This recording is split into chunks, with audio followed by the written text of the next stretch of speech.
Oke, pertama-tama saya akan coba untuk share dulu. Eh, jadi data dan analytics understanding of the art of data visualization. Jadi maksudnya di sini adalah kita eh, mengetahui dari segi datanya dan mengetahui dari eh, profiling datanya dulu, kita paham dulu datanya nih arahnya mau kemana gitu. Lalu juga kita mengetahui tentang lebih ke dalam tanda kutip seni ya. Maksudnya seni di sini adalah tiap data itu memiliki kesulitannya masing-masing gitu ya, memiliki bakat masing-masing lah gitu, dan kita bisa coba untuk eh, menampilkan lebih ke suatu bentuk eh, fitur-fitur tools-tools yang ada di masing-masing ya, di masing-masing aplikasi yang kita akan gunakan. Cuma kali ini kita akan menggunakan Tableau. Next. Nah, ini kita akan menggunakan referensi dari Kinetic ya, Storytelling with Data Visualization Guide for Business Professional dari Willy. Jadi ini buku ini bagus banget. Jadi buku ini lebih mengutamakan hubungan antara visualisasi data yang dilakukan dengan data-data yang ada begitu. Lalu untuk kedua, referensinya itu dari Tableau Desktop 2020 Cookbook,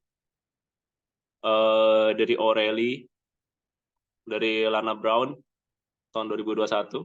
Ini lebih ke ini ya, lebih ke praktikalnya kita menggunakan buku ini untuk referensinya pada webinar kali ini. Nanti untuk e-booknya nanti akan saya share ke teman-teman semua ya. Next, data. Sama ini data itu apa sih itu sebenarnya? Data. Nah, jadi maksudnya data itu adalah kumpulan informasi yang didapatkan dari sebuah rangkaian aktivitas gitu ya. Yang dimana aktivitasnya ini bisa melalui sebuah sistem, jadi kita tinggal ngambil dari database-nya, lalu kolomnya kita bisa tentukan ya mau pakai yang mana, mau ngapain gitu untuk kolomnya. Dan yang kedua, mungkin dari data tersebut bisa direkap dari kegiatan live sehari-hari. Maksudnya kegiatan live dari suatu kejadian gitu. Jadi kita nggak ada sistem yang merekap, jadi emang dicatat secara manual karena tidak memungkinkan aktivitas tersebut terhubung dengan sebuah sistem data. Jadi catat manual gitu. Contohnya data untuk keperluan sport science. Jadi namanya sport science, kita bisa mengetahui pemain itu melakukan pukulan berapa kali, pemain itu misalkan sebuah pertandingan bulu tangkis gitu ya, pemain itu melakukan pukulan berapa kali, terus smash-nya berapa kali, terus posisi smash-nya dia itu dari sisi kanan apa sisi kiri, lalu sekiranya pada smash keberapa pemain tersebut bisa akhirnya jebol juga gitu, lebih ke arah situ sih. Terus smashing-nya tuh speed-nya berapa gitu, nah itu di input-nya secara manual karena emang bener-bener ini ya apa namanya kejadiannya itu benar-benar live dan tidak terhubung dengan sistem gitu. Kecuali emang ada yang namanya kayak kemarin itu ketika pertandingan bulu tangkis itu memang ada namanya speed camera gitu. Jadi koknya itu emang jatuhnya itu bisa kita lihat kecepatannya berapa kilometer per jam gitu kan. Nah, paling ada bantuan-bantuan pencitraan dari sebuah sistem ya yang bisa membantu untuk pencatatan data gitu. Itu maksudnya emang tidak ada sistem tapi dibantu oleh pencitraan-pencitraan yang lain gitu. Mungkin misalnya manusia dengan pemantauan langsung atau dengan alat-alat gitu ya untuk mengatur, bukan mengatur, untuk melihat seberapa cepat barang itu ada gitu. Lebih ke arah situ. Jadi dari rekap itu menghasilkan sebuah data gitu. Nah, untuk pengolahan data ini memang kita itu dibutuhkan untuk benar-benar apa ya, mengkonversi data tersebut menjadi sebuah sebuah informasi yang relevan gitu. Jadi sebuah informasi yang berdasar dari data-data mentah, yang dimana informasi itu bisa menjadikan saran atau rekap yang bisa dilakukan untuk kegiatan selanjutnya begitu. Next. Di sini sebelum lanjut ke materi, mungkin saya akan menjelaskan terkait role dari data. Yang pertama, data analis. Jadi data itu ada beberapa role untuk pekerjaan yang mengenai data gitu. Mungkin teman-teman ingin mengetahui aja gitu, atau mungkin teman-teman ingin coba banting setir gitu ya ke bidang yang baru. Ini ada beberapa role mengenai data. Pertama, data analis. Data analis itu, atau mungkin kadang data analis juga disebut business intelligence gitu ya. Jadi emang dia bertugas untuk merekap gitu ya, merekap data-data mentah menjadi sebuah informasi gitu tugasnya.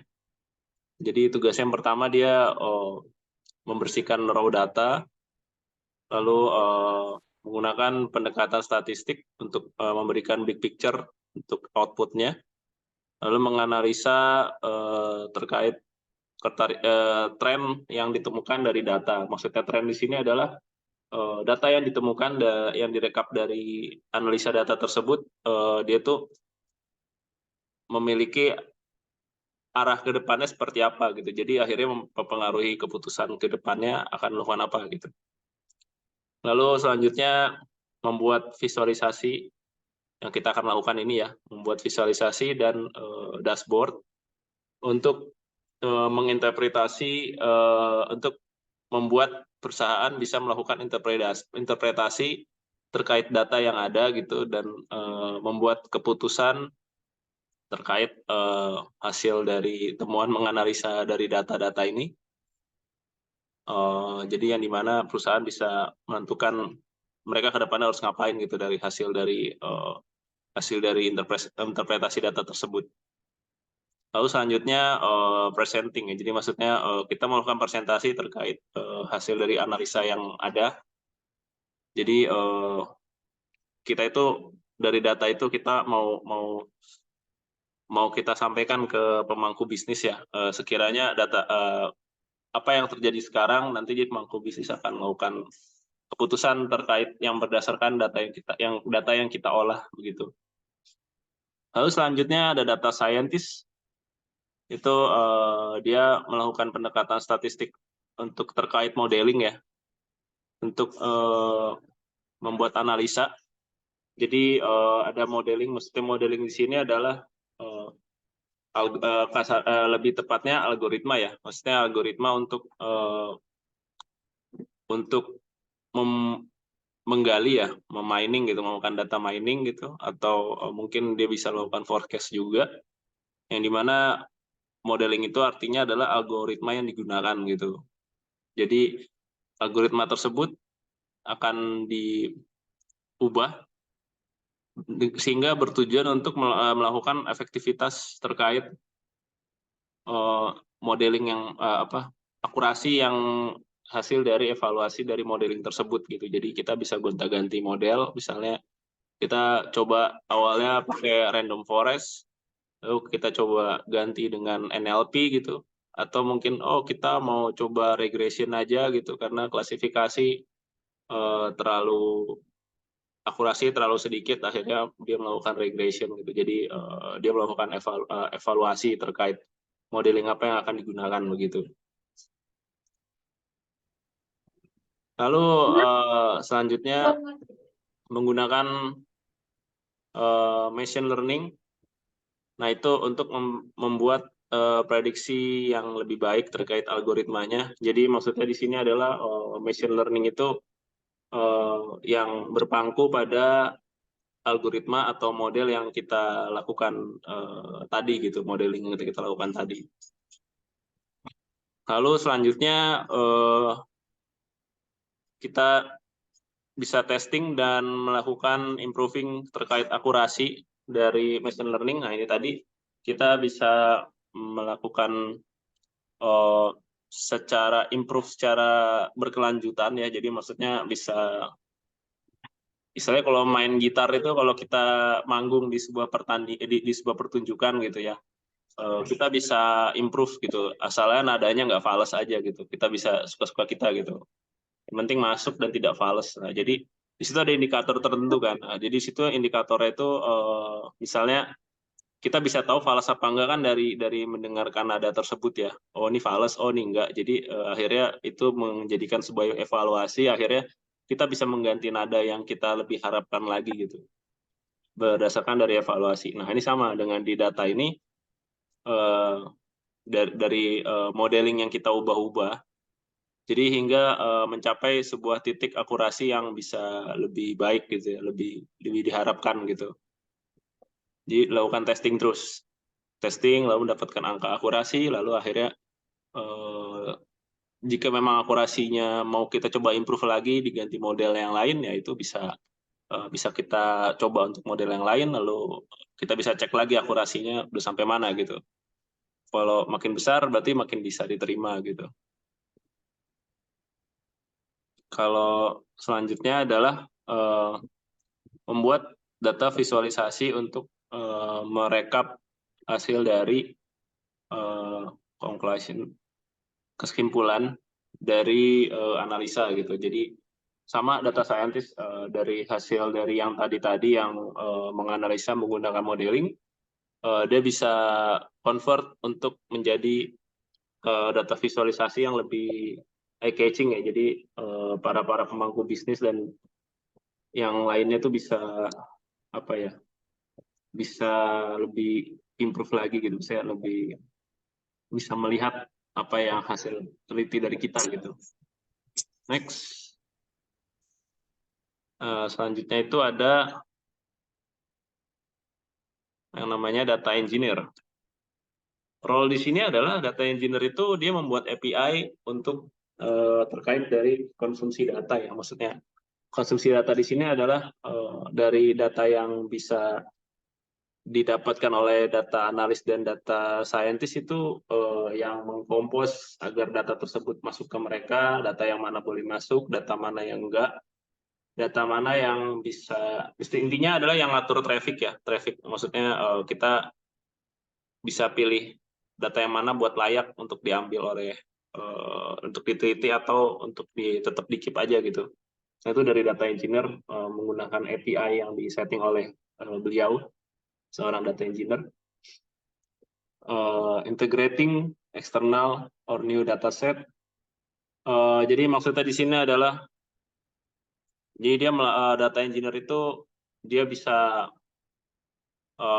memilah gitu data yang akan dipakai yang mana, lalu data yang tidak dipakai yang mana gitu untuk melakukan analisa data atau untuk melakukan kegiatan untuk keilmuan data gitu ya.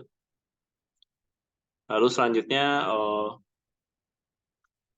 dia bisa melakukan transform untuk datanya, untuk mempersiapkan datanya, data preparation. Jadi misalnya ditransform agar kawan-kawan data analis dengan data scientist tidak perlu melakukan transform lebih berlebihan lagi.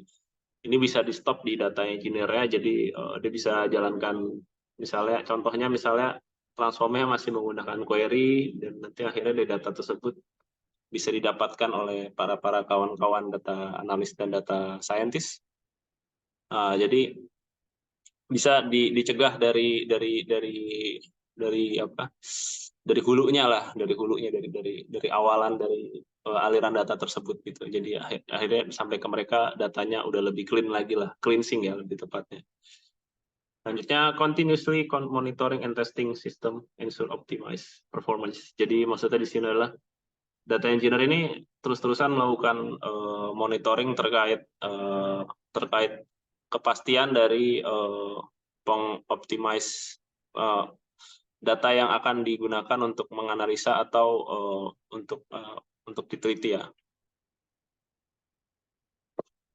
Next,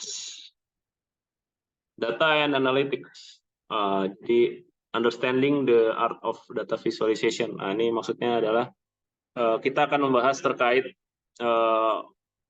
kita mengetahui untuk data-data yang apa yang akan digunakan, Jadi peruntukan datanya seperti apa, lalu hasil akhir dari penelitian datanya apa, lalu dan juga terkait dari teknisnya ya, dari teknis yang akan disampaikan, seperti itu.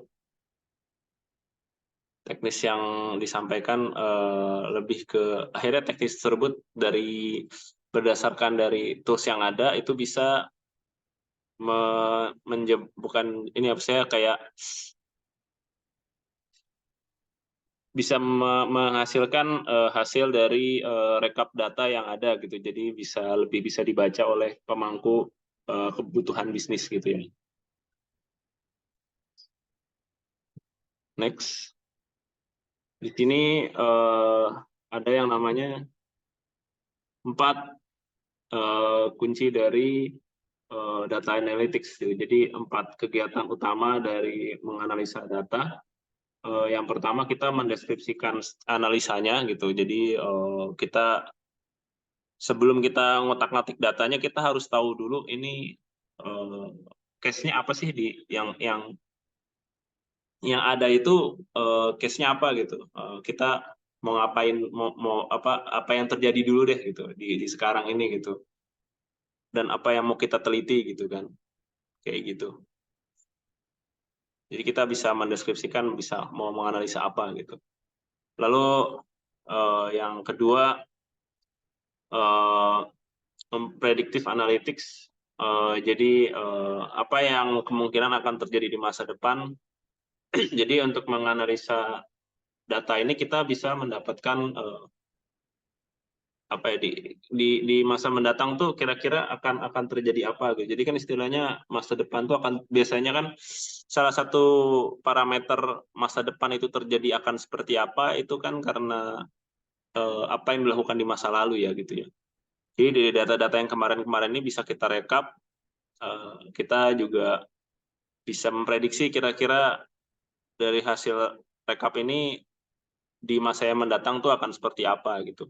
Biasanya ini predictive analytics ini lebih ke stok ya. Misalnya kita menganalisa data-data untuk kegiatan misalnya kegiatan produksi mie telur gitu. Nah, lalu dari hasil rekap ini ditemukan tepung itu lagi langka gitu. Jadi kita bisa memprediksi tepung-tepung ini tuh sekiranya di masa mendatang itu pasokannya akan berapa gitu yang bisa kita masak begitu untuk dijadikan mie telur gitu kan.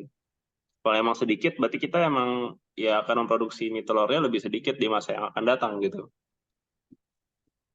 Atau mungkin kita bisa membuat produk alternatif gitu selain mie telur gitu. Mungkin yang nggak pakai tepung ya kayak gitu atau mungkin diganti tepung apa gitu. Biasanya pakai mie telur pakai tepung nih pakai apa gitu selain tepung gitu. Ya, contohnya seperti itulah. Lalu selanjutnya perspektif analytics. Jadi di sini apa ya? Sekiranya apa yang harus dilakukan selanjutnya gitu. Yaitu tadi ya mungkin kita akan akan membuat produk yang selain mie telur begitu ya. Kayak gitu. Kita sudah memprediksi sebelumnya di masa mendatang apa, lalu selanjutnya kita bisa memikirkan apa yang kita lakukan selanjutnya gitu. Lalu dari hasil analisa itu terakhir kita bisa mendiagnosa gitu. Ini kenapa sih kok hal ini terjadi gitu? Ini kenapa sih kok tepung ini kok bisa habis gitu misalnya? Misalkan salah satu contohnya adalah karena sekarang kemarau panjang gitu, akhirnya kita tidak bisa memanen tepung gitu para petani tepung gitu. Jadi akhirnya karena hal cuaca, jadi akhirnya kita coba geser untuk di masa mendatang misalnya tepung itu kita melakukan restock yang banyak gitu. Jadi kita timbun tepungnya lalu di masa yang akan datang jadi tepung itu akan digunakan misalnya ketika kemarau tiba itu tepung-tepung itu para bahan baku untuk membuat tepung itu sudah bisa untuk dibuatkan tepung gitu. Itu ya kegunaan salah satunya. Next. 6 tahap untuk menganalisa data. 6 tahap. Dan ini dia life cycle ya, jadi dia berputar terus ya. 6 tahap ini berputar terus, jadi kayak never ending ya. Jadi yang pertama itu ask question, kita harus menanya dulu ini apa namanya?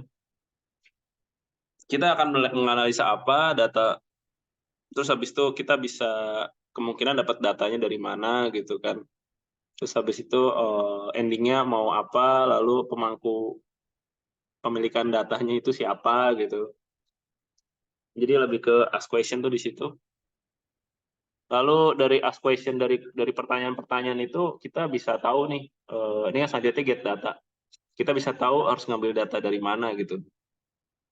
Jadi kita bisa memilih, oh misalnya kita balik ke tepung tadi ya. Oh karena ini masalah kita ingin mengetahui dari ketersediaan bahan baku, jadi kita harus dapat data-data itu dari petani gitu, petani para pemanen inilah barang-barang komoditas yang akan kita gunakan untuk pengolahan gitulah.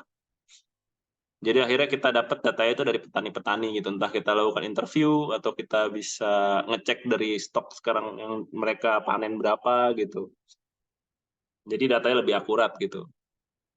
Kalau ingin skala makro, mungkin kita bisa datengin para penghasil komoditas tersebut. Kalau dari segi mikro, mungkin kita bisa nanya ke warungnya langsung aja, ke yang biasa kita beli bahannya itu, dia tersedianya berapa gitu. Kayak gitu sih. Tergantung dari kapasitas penelitian yang akan kita lakukan ya. Lalu dari data-data itu kita bisa selanjutnya bisa melakukan investigasi terkait dari data tersebut gitu. Jadi kita bisa apa ya? Bisa mengvalidasi data tersebut apakah yang kita dapatkan dari contohnya dari para penghasil komoditas tersebut apakah real atau tidak gitu. Apakah satu suara atau tidak gitu. Kita bisa investigasi lebih lanjut ya dari terkait data yang kita dapatkan. Lalu selanjutnya prepare data. Jadi misalnya maksudnya di sini adalah kalau udah kata-kata prepare berarti kita menyiapkan data tersebut bisa apa ya, bisa menyesuaikan atau maksudnya bisa menyesuaikan antara data yang kita dapat dengan tools yang kita gunakan gitu. Jadi misalnya mau pakai toolsnya Tableau gitu kan. Kalau Tableau ya pakai Excel bisa gitu. Tinggal diambil kolomnya beres gitu, dapat. Nah, sedangkan kalau mau pakai Python ya dia nggak bakal bisa dapat apa eh, untuk Excel nggak bisa gitu. Dia harus pakai yang namanya CSV gitu. Jadi akhirnya prepare datanya yang mempersiapkan data CSV-nya gitu. Data yang kita dapatkan tadi entah bentuk investigasi entah bentuknya interview atau bentuknya angket gitu kan, itu bisa kita sediakan dulu ke preparation dalam bentuk CSV gitu ya. Ini menyesuaikan dengan data dengan tools yang kita gunakan gitu. Lalu selanjutnya kita lanjutkan untuk menganalisa datanya gitu. Jadi datanya kita analisa dulu. Itu tadi kita sudah siap toolsnya, lalu juga kita akan field-fieldnya kita udah paham gitu ya. Misalnya ketersediaan komoditi berarti kita harus membaca stok, tanggal, sama wilayah gitu. Kita harus siap data itu dan kita udah mulai menganalisa data tersebut. Nah ini yang kita bahas sekarang gitu ya, menganalisa datanya. Karena datanya udah siap. Jujur aja kalau untuk proses menganalisa data itu kebanyakan dari kami itu sebenarnya proses menganalisa data itu 70% adalah mempersiapkan datanya gitu. Jadi dari ask question sampai prepare data itu emang udah 70% sendiri gitu dari aktivitas yang kita lakukan gitu. Untuk analisanya paling cuma hanya 20%, 10%-nya presentasi aja gitu. Lebih ke arah situ proporsinya. Oke, paling yang terakhir yaitu langsung present result. Jadi kita bisa mempresentasikan apa yang akan kita lakukan, apa yang sudah penelitian kita lakukan, dari kita bisa mengurutkan dari apa yang sudah kita sampaikan gitu ya. Lebih ke arah situ. Next. Nah, ini data visualization ya. Ini kita lebih sempit lagi sekarang, data visualization. Jadi menganalisa datanya lebih ke data visualization. Tadi kan untuk menganalisa adalah hanya 20% dari kegiatan data analis gitu. Ini 20% ini kita bagi-bagi lagi. Ada technical things, ada data, ada storytelling. Mungkin masuknya bukan ke 20%, tapi ke 10% ya, ke persentasinya gitu, storytelling gitu. Jadi technical things ini maksudnya adalah 20% kita harus paham untuk penggunaan Python, R, Power BI, dan Tableau atau WK ya, untuk mendapatkan insight dari data yang aktual. 20%-nya kita harus ke arah sana kegiatannya. Lalu 30%-nya itu dari data ya. Jadi kita mendapatkan data yang benar atau resource yang terpercaya ya, yang aktual, tajam, dan terpercaya. Yaitu dari kita harus memperhatikan itu juga. Lalu selanjutnya itu storytelling ya. Storytelling ini lebih ke kita menceritakan apa yang sudah kita teliti ya gitu. Lalu jangan lupa kita dokumentasikan dari hasil penelitian itu, kita dokumentasikan gitu ya, agar kita bisa lebih valid lagi dalam menyampaikan, begitu kurang lebih. Next, data overview. Yang pertama data analisis, sorry. Jadi yang kita lakukan adalah kita harus punya datanya dan data profiling gitu. Jadi dari data dan data profiling itu adalah kita mengetahui dari data itu field-nya apa aja, terus isiannya, tipe datanya apa aja gitu. Jadi kita bisa lebih harus memahami untuk peruntukan datanya itu bisa kemana, lalu bisa kita olah menggunakan tipe data apa gitu ya. Kayak gitu sih. Misalnya kayak tipe data tanggal itu biasanya connect sama yang namanya sales gitu ya. Connect sama yang namanya jumlah stok, kuantitas gitu. Jadi kita bisa tahu kuantitas pada masing-masing tanggal itu berapa aja gitu. Jadi maksudnya data profiling itu ya. Lalu selanjutnya study case data analysis. Jadi dari data analisis tersebut kita tambahkan case. Jadi kita yang dimana profiling tersebut kita bisa sambungkan dengan case yang ada gitu.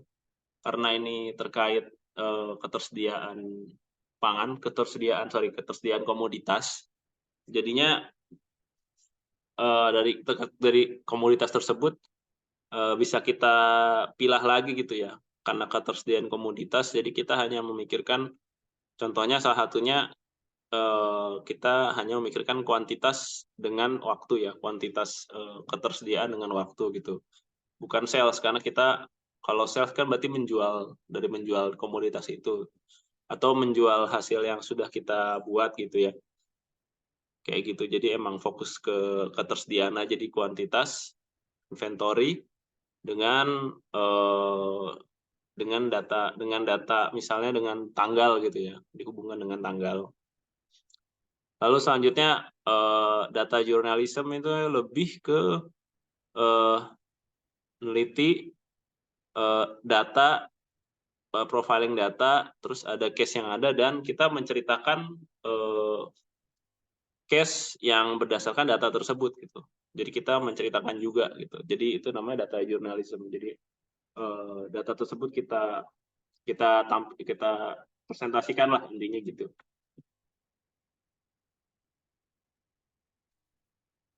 Terus selanjutnya business insight. Jadi kita sudah menjurnaliskan data itu, lalu juga kita melakukan menggabungkan dengan komersialisasi dengan sisi komersil ya. Jadi apa ya, maksudnya ketersediaan pangan itu dari segi komersilnya apa gitu. Dia bisa menceritakan, oh ketersediaan pangan bla bla bla bla bla gitu. Nah, kita harus mengetahui dari sisi komersilnya gitu. Misalnya, oh komersilnya adalah kita bisa menyediakan komoditi dengan waktu yang tepat di saat yang tepat gitu. Jadi kita bisa memasukkan sisi-sisi sisi komersial ke ke presentasi yang kita lakukan ke pemangku bisnis gitu ya. Kayak gitu. Jadi dengan misal contohnya ini kan mempersiapkan mempersiapkan yang namanya komoditas bahan baku tepung misalnya. Kita udah dapat tuh komoditas tepung gitu. Kita sudah menceritakan, oh dengan tepung ini pada tanggal sekian komoditasnya turun, pada tanggal sekian naik gitu. Nah kita masuk ke sisi komersial. Jadi kita karena ini langka tepungnya, jadi kita bisa melakukan memperbanyak stok itu misalnya di tanggal yang emang lagi banyak tepungnya, yang lagi banyak komoditas tepungnya gitu. Dan kita bisa menyampaikan juga karena bisa menyampaikan dari sisi kayak misalnya dari sisi yang namanya bisnis itu kan ada supply and demand gitu ya. Jadi kita bisa melakukan pendekatan ke sana gitu. Jadi kita supply-nya seberapa banyak, lalu kebutuhannya juga seberapa banyak gitu. Jadi jangan sampai jadi oversupply, tapi juga kita harus mempersiapkan ketika emang over demand gitu. Karena over demand kita supply-nya harus siap. Jadi akhirnya gimana? Akhirnya perusahaan tersebut lebih banyak mendapatkan banyak keuntungan gitu ya. Nah ini makanya diperlukan business insight untuk terkait data journalism itu penting banget. Next. Jadi data visualization itu biasanya digunakan di bank. Yang pertama bank, mungkin untuk transaksi ya. Lalu selanjutnya lebih ke manufacturing atau pabrik ya. Jadi bisa memprediksi bahan baku yang ada. Lalu selanjutnya kita lebih bisa untuk ke toko juga. Jadi contohnya adalah data visualization itu untuk dari toko, maksudnya dari apa ya, untuk mempersiapkan stok tokonya itu berapa dan pendapatan tokonya berapa gitu. Nah ini macam-macam elemen untuk data visualization. Yang pertama kita ada yang namanya line charts. Jadi di sini grafiknya itu grafik garis ya. Biasanya kita semuanya di sini kecuali pie chart ya. Ini kayak dia tuh kita harus sibuk untuk menentukan X dan Y-nya itu di mana gitu. Line chart, kolom chart.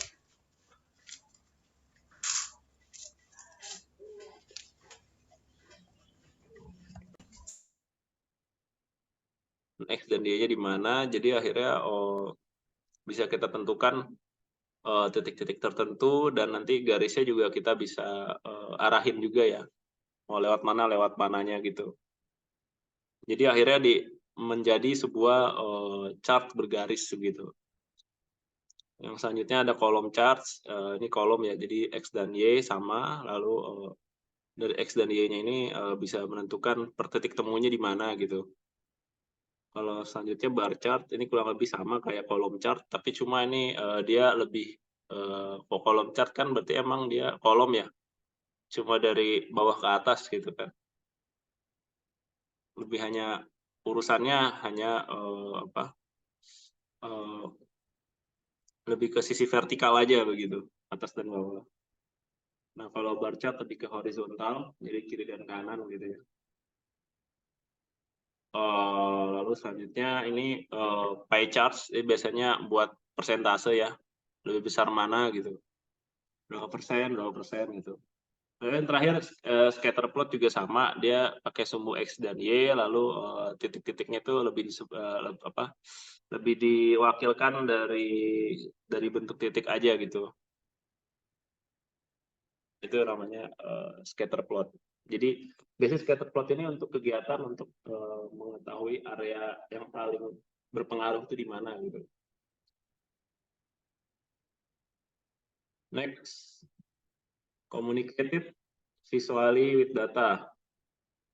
Nah, jadi kita bisa mengkomunikasikan data itu dengan mengkomunikasikan secara visual data tersebut gitu ya. Jadi yang pertama itu kita harus paham dari konteksnya ya. Jadi data yang kita sampaikan itu konteksnya ke arah mana gitu. Jadi kita akan konteks dari pembahasannya mau kemana gitu. Jadi dan selanjutnya kita bisa memilih untuk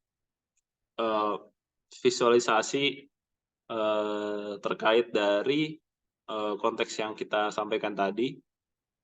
Kita memilih visualisasi yang mana yang akan kita gunakan gitu. Yang tadi kan ada scatter plot, ada bar plot, dan lain sebagainya. Selanjutnya eliminate clutter. Jadi maksudnya clutter di sini adalah mengeliminasi noise ya. Jadi datanya ini yang kita sampaikan tuh emang benar-benar udah clean ya. Kita sudah transform dan udah clean. Kalau yang data-data yang masih belum clean, biasanya kita konsultasikan dulu nih datanya mau kita apain biar lebih clean. Selanjutnya fokus terhadap apa yang akan diinginkan gitu, apa yang akan kita kita inginkan untuk mempresentasikan gitu ya.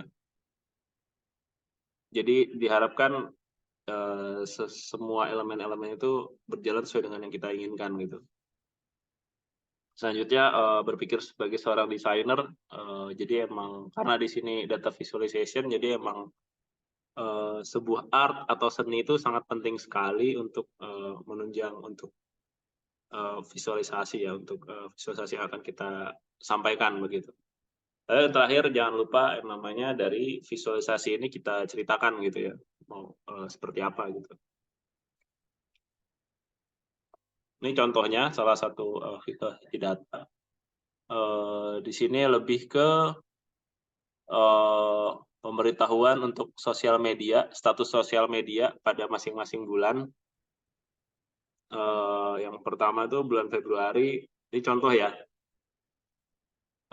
Pada bulan Februari itu paling banyak tuh orang ngobrolin masalah Valentine.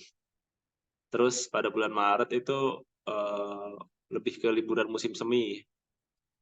Terus ketika April statusnya lebih banyak April Mop. Terus pada bulan April tuh lebih ngejelasin weekend dengan hari Senin gitu.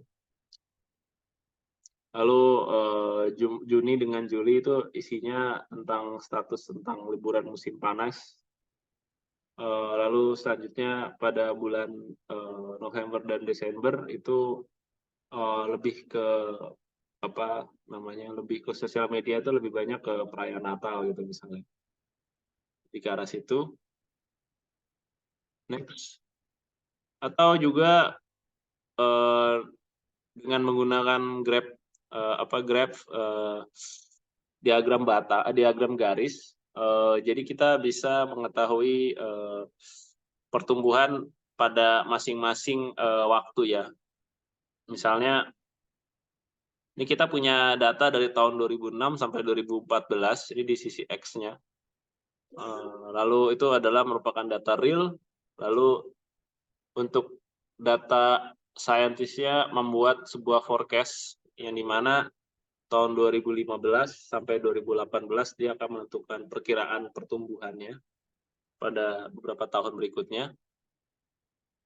Seperti itu. Jadi dengan grafik garis ini bisa menceritakan pertumbuhan pada masing-masing waktunya ya. Pada 2006 sampai 2009 pertumbuhannya 7-8%, lalu tahun 2010 ini terdapat kenaikan 22%, lalu pada 2011 sampai 2014 ini lebih ke lebih ke stuck ya, 8-9%. Lalu pada 2015 dan selanjutnya itu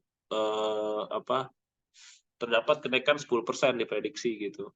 Nah, jadi di sini dalam grafik garis ini sangat penting sekali untuk melihat pergerakan perkembangan dari penjualan ini gitu. Next. Nah, ini teman-teman untuk referensi untuk terkait visualisasi data itu bisa di visualisasi data dan dengan cara menceritakan data tersebut itu bisa menggunakan referensi ini ya, storytellingwithdata.com. Teman-teman bisa buka di situ untuk referensi lebih banyak ya, lebih lanjut. Nah, selanjutnya kita lebih ke do it yourself data visualization. Jadi kita coba bikin data visualization sendiri. Media kali ini kita akan coba menggunakan pakai Tableau ya. Kita butuhkan adalah pertama datanya, lalu kedua data profiling. Jadi kita bisa tahu hubungan antar kolom dengan datanya apa. Lalu selanjutnya kita harus punya case-nya dulu. Kita case-nya itu mau ke arah mana ya, mau ngapain dan ke arah mana.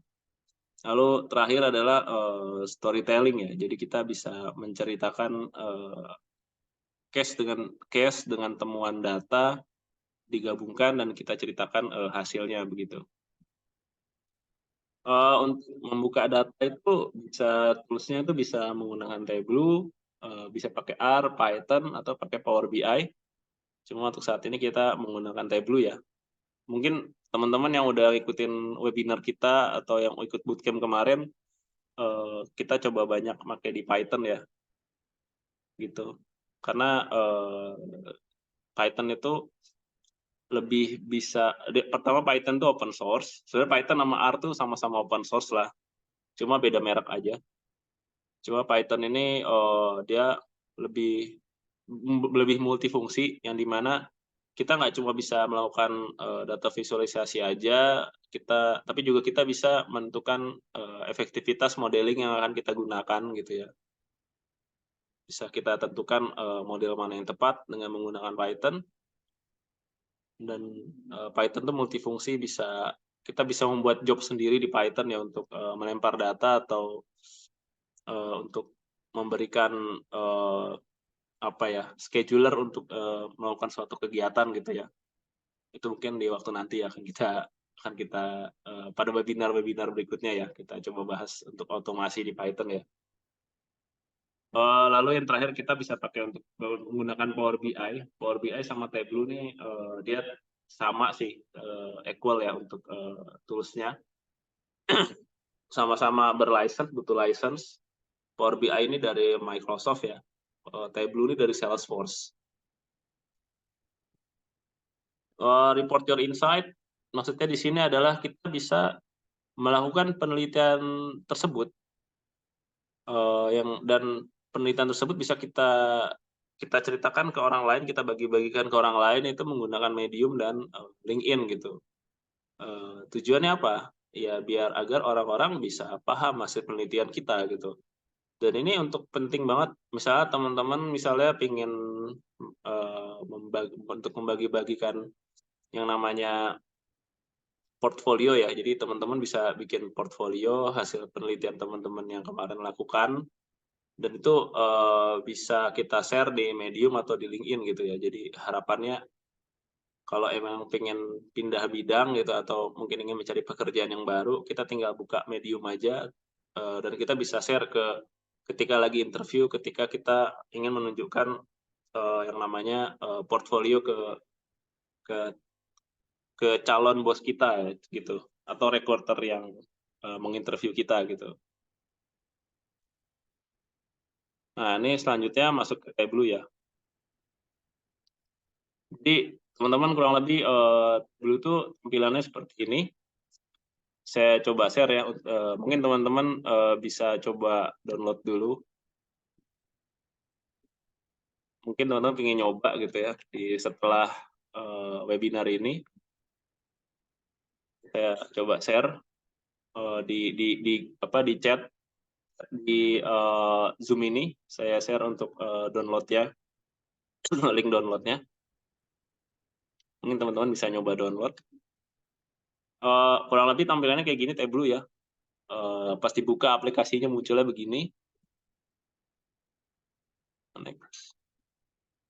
Ini yang paling di atas ini adalah kita menghubungkan antara Tableau yang akan kita gunakan dengan data yang digunakan untuk membuat data visualisasi ya.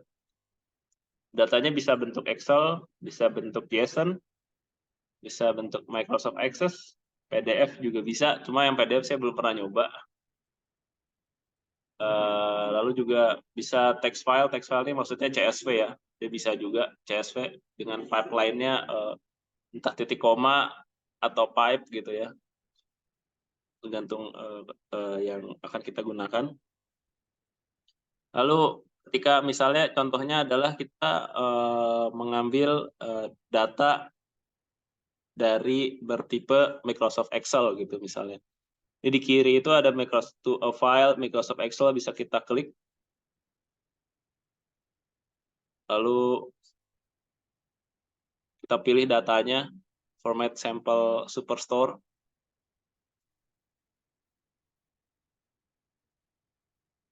Lalu kita pilih data Excel-nya yang mana gitu ya. Sebentar ya.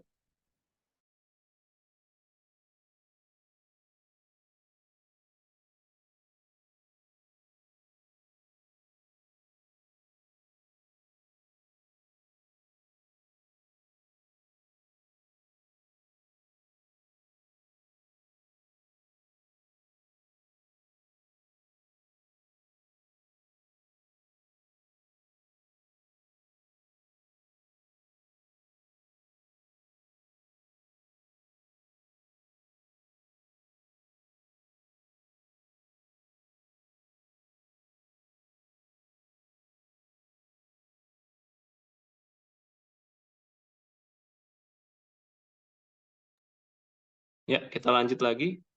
Ini kita mengkonekkan ke file yang akan kita pilih untuk penelitian kita. Pertama, ini kita memilih file Microsoft Excel ya. Kita pilih filenya, next. Ketika filenya udah dapat, nah ini sisi menariknya table itu adalah dia bisa ngebaca sheet dari Excel itu apa aja gitu.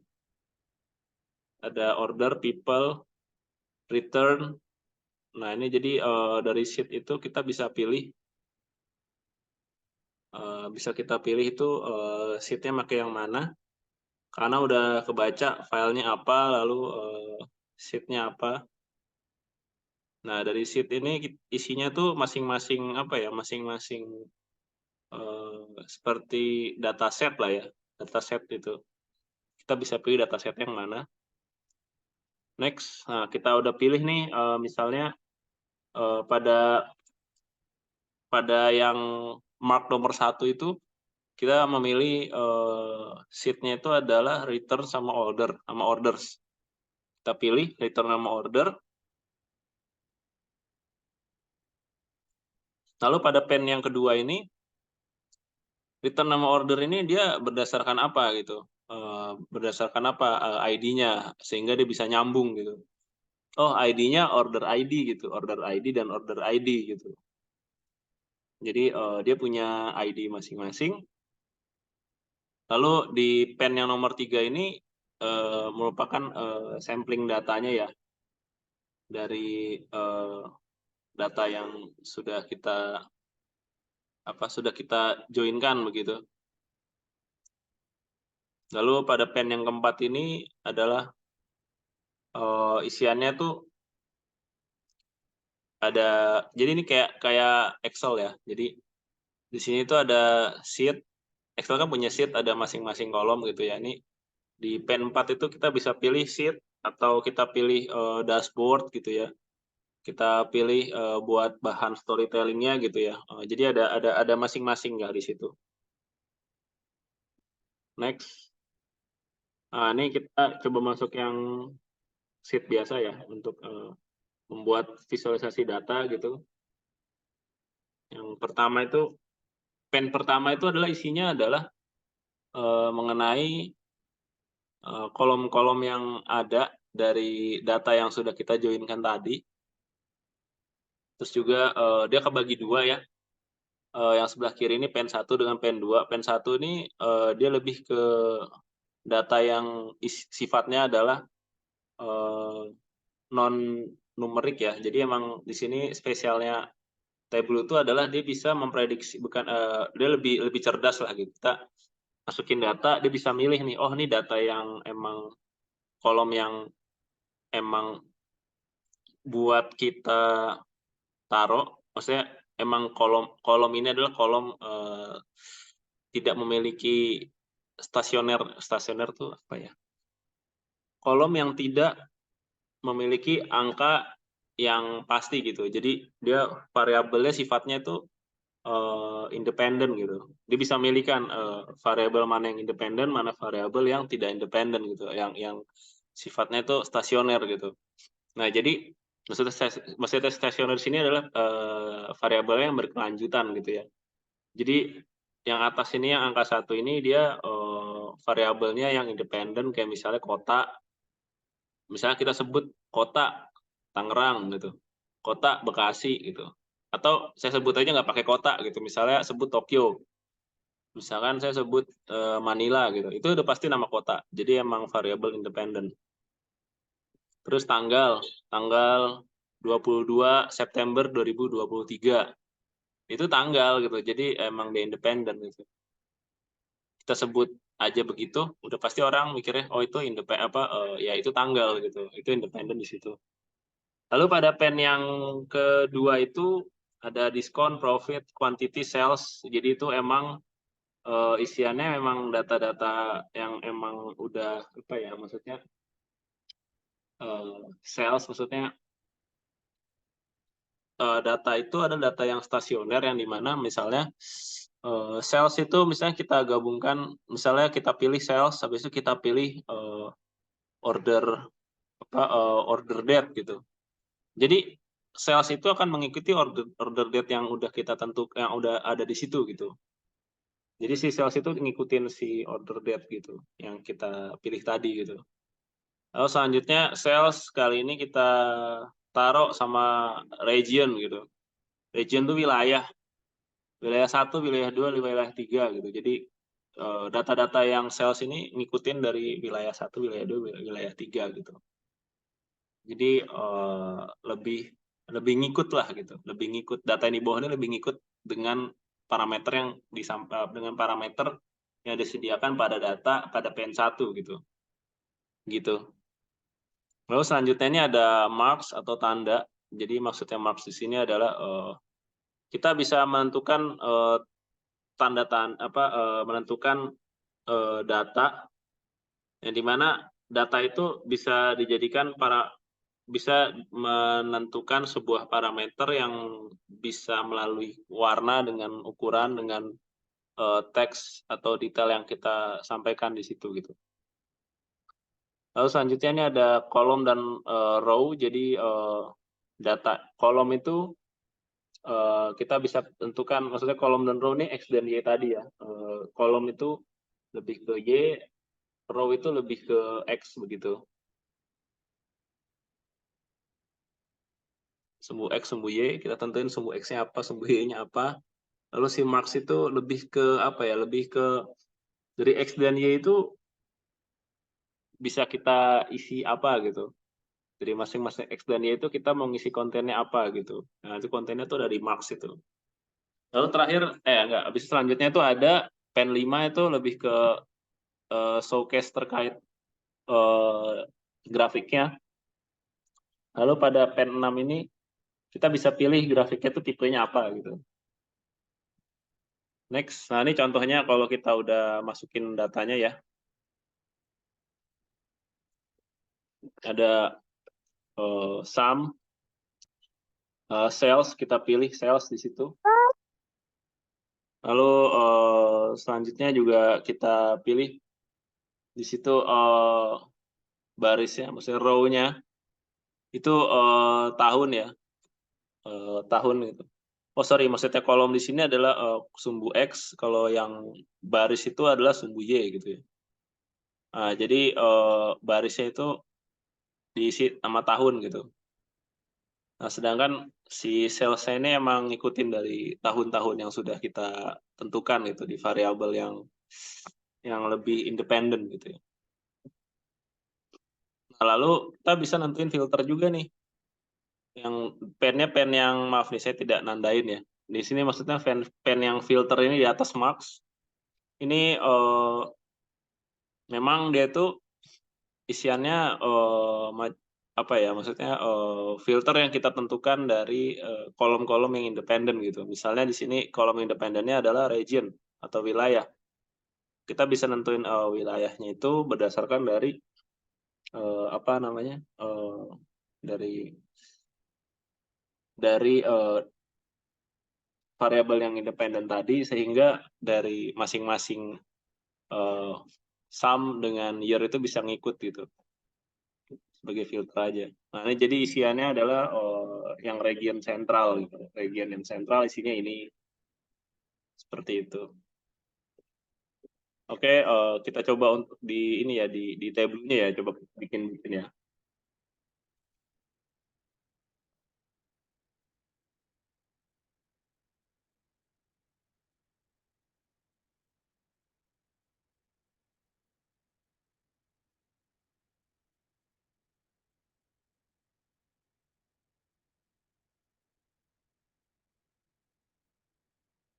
Ini selanjutnya saya buka tabel ya.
Ini saya coba share screen ya.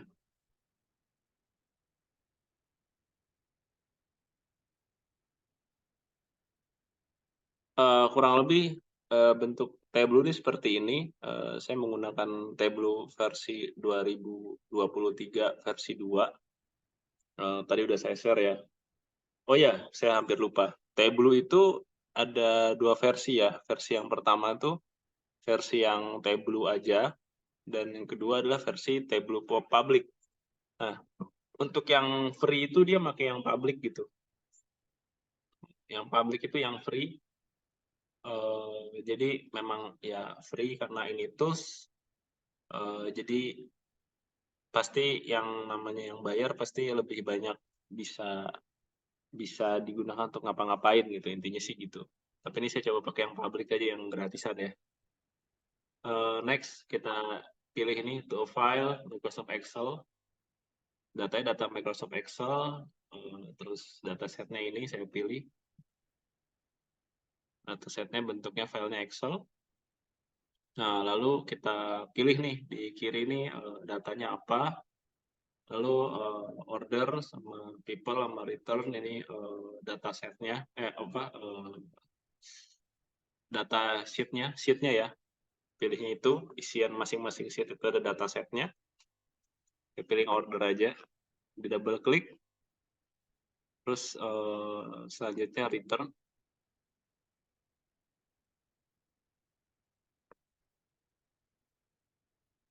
Nah, dia double klik aja otomatis udah nyambung nih. Dan dia sudah Tableau nih cerdasnya dia itu udah bisa membaca ya order ID-nya tuh apa ID yang bisa cocok di antara mereka berdua tuh apa gitu. Yang sama tuh di sini order ID gitu. Kalau seandainya emang salah cocok, bisa kita tentuin lagi sini selection sheet-nya apa, ID-nya apa pada masing-masing table ini gitu. Lebih ke arah situ. Kalau buka data tinggal diklik aja. Orders.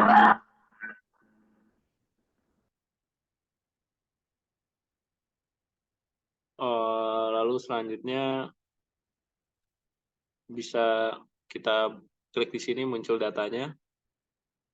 Ini untuk masalah sheet pendataan.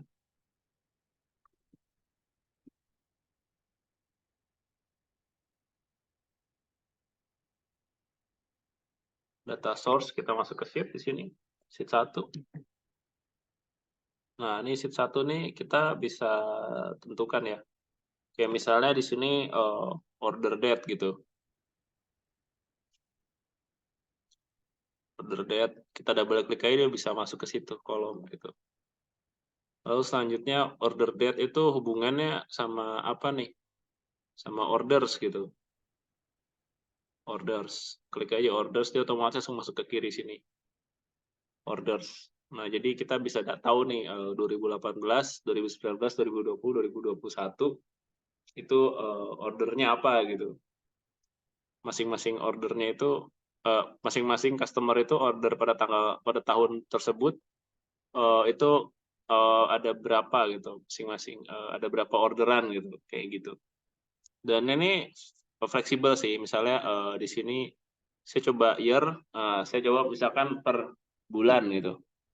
Nah, per bulan nih ketahuan nih. Bulan Januari 381 kayak kayak gitu sih. Bisa dilebarin kok. Februari 300, Maret 696 gitu. Kayak gitu. Terus di sini juga filternya juga bisa kita atur juga filternya. Misalnya order date-nya bisa kita tentuin di sini.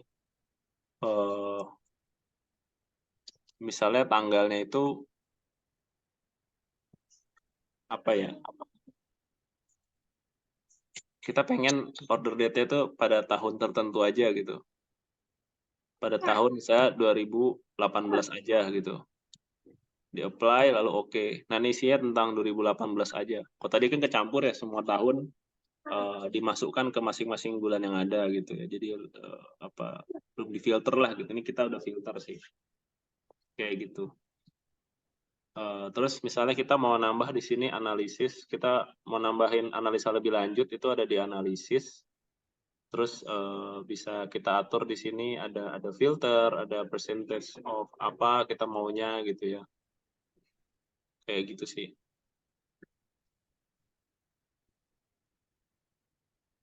Nah, lalu dari ada salah satu fitur tuh namanya totals. Totals ini bisa kita pilih, kita bikin grand total ya gitu ya, grand total pada masing-masing ini ya, masing-masing data yang ditampilkan gitu. Ini mau kita taruh mana grand totalnya gitu. Misalnya mau taruh di kolom atau taruh di row, kita pasang di kolom aja. Nah, berarti ada di belah paling kanan nih.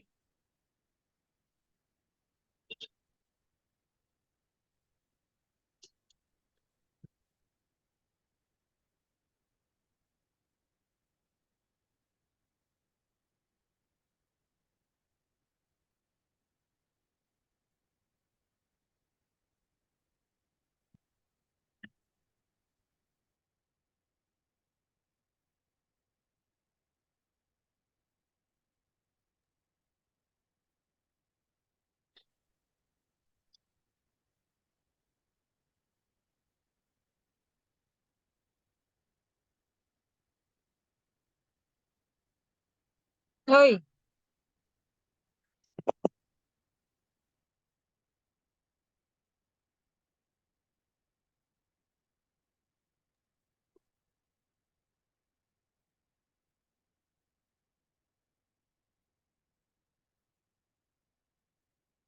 Lalu juga untuk yang ini tuh bisa kita tentukan kayak misalnya eh, dari data ini tuh kita mau taruh tipe bukan tipe satuannya apa gitu.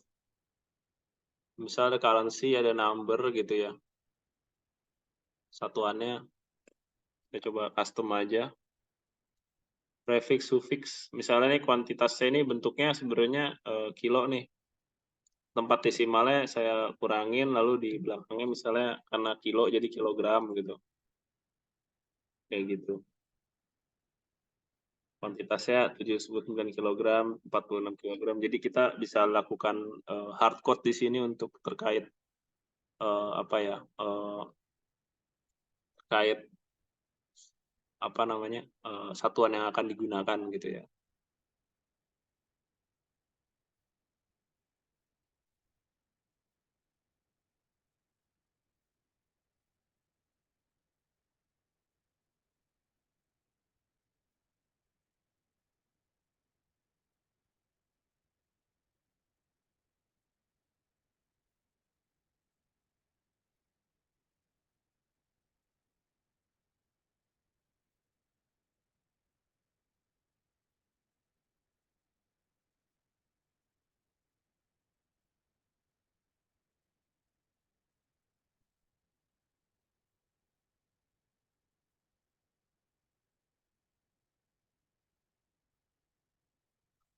Lalu pada masing-masing ini juga kita bisa mengubah bentuk diagramnya ya. Diagram ini kan cuma bentuknya angka gitu ya. Nah, ini kita coba bentuknya lebih ke diagram batang gitu misalnya. Nah, ini masing-masingnya kelihatan nih, masing-masing batangnya di mana gitu. Januari berapa gitu, Februari berapa.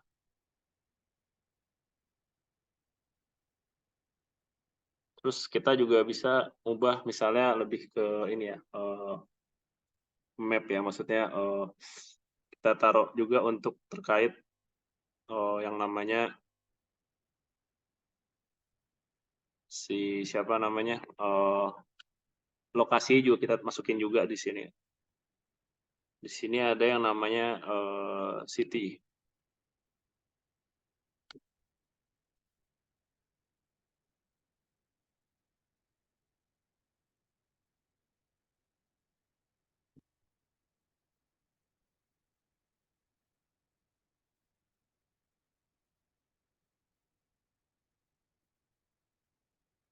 Ini persebaran masing-masing kota di Amerika.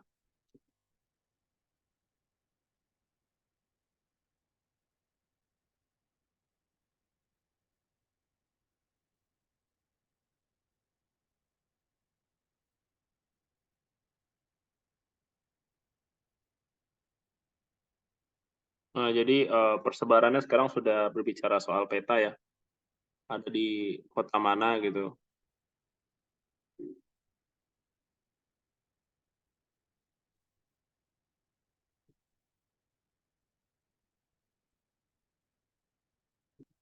Dan masing-masing kota itu ada berapa gitu, berapa pesannya gitu. Oke, kurang lebih itu aja sih yang bisa di-share. Eh, Mungkin teman-teman bisa nyoba ya gitu ya, bisa nyoba. Oh ya, ini ngomong-ngomong tadi hasil yang tadi kita tentuin kota, dia otomatis ngambil longitude latitude-nya di sini. Longitude latitude-nya emang udah ada sih di bawah. Jadi tinggal dipasangkan sama mereka gitu. Kayak gitu sih. Oke, sampai di sini aja untuk share-nya. Mungkin teman-teman bisa nyoba di rumah untuk apa yang bisa dilakukan gitu. Terima kasih. Mungkin bisa dikembalikan ke Mas Fendi ya. Oh ya, satu lagi, ini untuk kelas data visualisasi ini akan diadakan di batch 3, itu tepatnya pada bulan November. Mungkin lebih komplitnya akan disampaikan oleh Mas Wendy. Materinya lebih ke penggunaan SQL, lalu menggunakan Python, dan ini tadi yang terakhir ya Tableau ini gitu, penggunaan Tableau untuk data visualization gitu. Dan kita pada course atau bootcamp pada batch tersebut kita lebih ngejelasin terkait cara memasaknya ya, cara memasak data gitu, cara untuk menampilkan kayak begini tuh gimana gitu. Jadi teman-teman bisa bisa recook ulang di rumah gitu ya. Misalkan ingin membuat tampilan data seperti apa, teman-teman bisa bisa bisa nyoba-nyoba sendirilah gitu dari ketika bootcamp itu gitu. Karena udah dijelaskan untuk terkait tips and triknya untuk membuat sesuatu gitu, cook atau tips and trick gitu. Oke, terima kasih, dikembalikan ke Mas Wendy. Silakan Mas Wendy.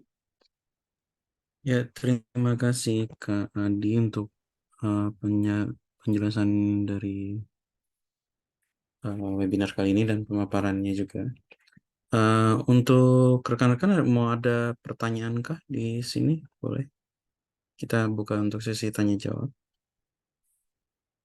Bisa langsung di kolom komentar atau bisa langsung open mic aja.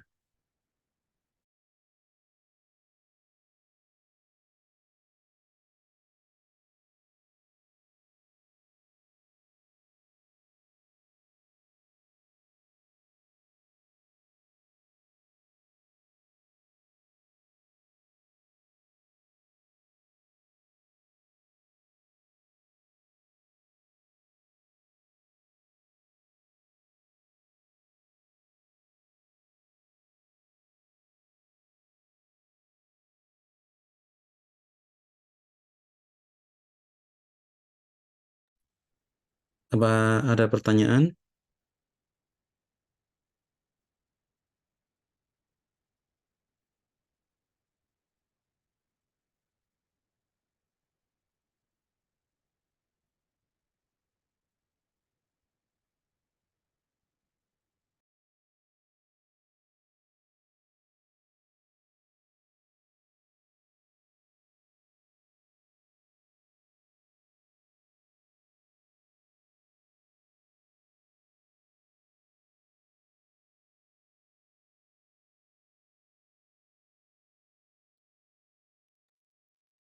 Pak, itu ada yang nanya, bisa dapat video link webinarnya, Pak? Oke, untuk link video nanti mungkin akan kita share di YouTube-nya kita juga sih. Nanti akan diinfokan juga kalau untuk linknya bersamaan dengan sertifikatnya. Untuk diingatkan sekali lagi untuk yang ingin dapat sertifikat, mohon diisi absensi ya, karena kita biar tahu untuk data yang hadir aja gitu. Dan kita juga nantinya akan buka batch 3 ya. Saat ini kan kita udah masuk di batch 2 untuk data analis, dan yang di batch 2 akan ditutup di hari Minggu nanti pendaftarannya. Kalau untuk yang ingin mencoba mendaftar bisa langsung hubungin admin atau ke Mbak Rahma juga ya, sebagai marketingnya kita di sini. Dan kita juga di bulan November nanti juga akan ada kelas data scientist juga ya, untuk yang pengen belajar lanjutannya lagi, lebih dalam lagi tentang data analis ya, bisa ikuti kelasnya data scientistnya kita. Ini ada yang mau ditanyakan atau tidak ada? Kalau tidak ada, kita akan tutup saja sih. Kalau untuk proses sertifikat sih nanti kita mungkin paling lambat sih 14 hari kerja ya. Karena ya dari Cornelio, ada pertanyaan? Nah ini Kak Adi, ada pertanyaan dari Cornelio. Berarti basic yang harus dipelajari berfokus pada Python ya? Oh ya, terima kasih Mas Cornelio. Sebenarnya lebih ke arah ini ya. Mungkin analoginya lebih ke mobil matic sama mobil manual gitu. Nah, kalau Python itu kan kita harus menentukan parameternya sendiri, kita harus menentukan apa-apa sendiri sama library-nya sendiri. Jadi nggak ada otomasi lah gitu, nggak ada otomasi terkait kita bisa otomatis kepake apa enggak gitu sebenarnya.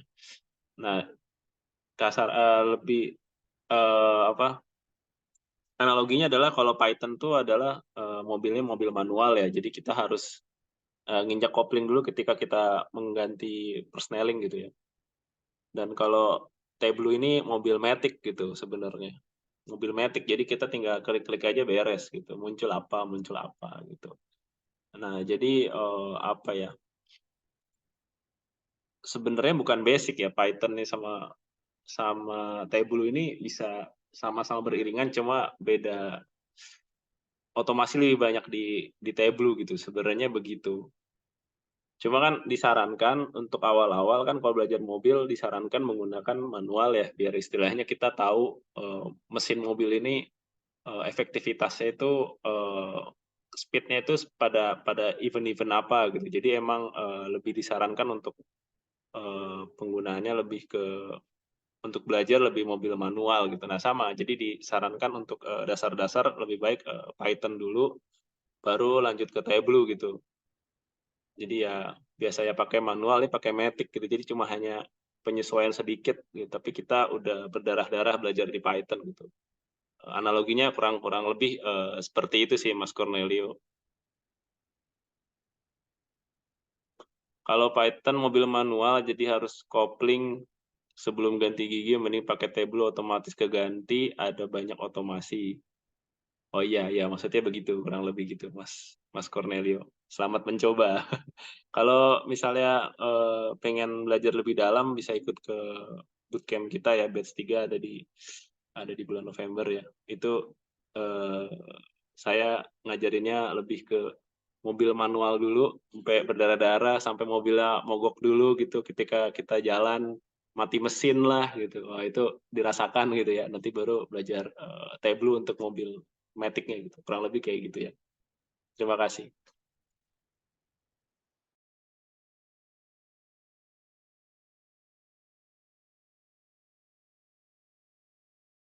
Oke, terima kasih Kak Adi. Ada lagi kah yang ingin bertanya?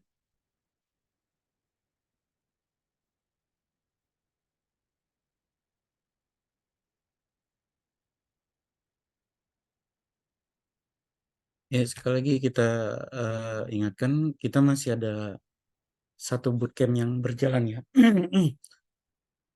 Ada satu bootcamp yang berjalan bersama mentor kita satu lagi, Kak Sela. Kalau ingin yang mendaftar juga boleh untuk terakhir di hari Minggu ya penutupan. Tapi kalau ingin yang mendaftar di kelasnya Kak Adi, kita akan buka dari hari Senin mulai pendaftaran untuk kelasnya Kak Adi. Termasuk juga kelasnya Data Scientist bersama Kak Rizky ya. Ada lagi yang ingin bertanya?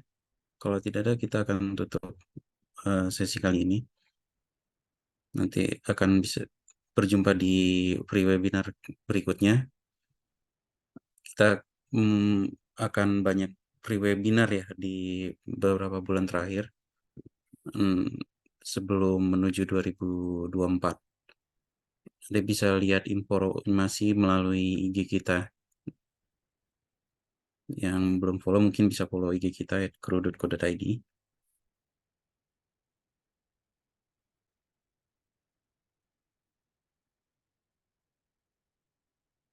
Untuk yang tanggal 25 ini bersama Sela Teresia ya. Yang kemarin ada webinarnya.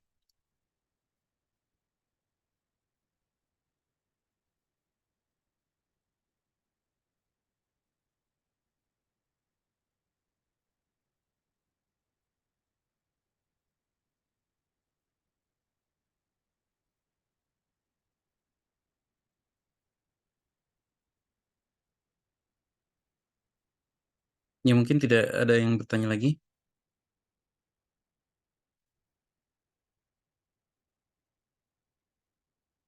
Oke, terima kasih. Karena tidak ada yang bertanya, webinar kali ini kita akan tutup. Dan terima kasih untuk semuanya yang telah hadir di sini. Semoga ilmunya bermanfaat. Terima kasih juga dengan Kak Adi juga yang sebagai mentor kita ya. Ya, terima kasih. Ya, selamat siang semuanya. Siang, terima kasih teman-teman semuanya. Selamat mencoba.